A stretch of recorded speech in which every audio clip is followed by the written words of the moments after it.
Mapagpalang araw po muli ay welcome back sa aking YouTube channel. Nakakalungkot naman na balita.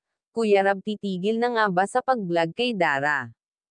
Yan po ang video na pag-uusapan natin ngayon mga kakalingap, at bago po tayo magsimula sa video na ito ay gusto ko lamang i-shoutout ang ating minamahal na mga viewers at supporters, at muli ay welcome back sa akin YouTube channel, at sa mga sumusuporta sa aking mga video maraming salamat po.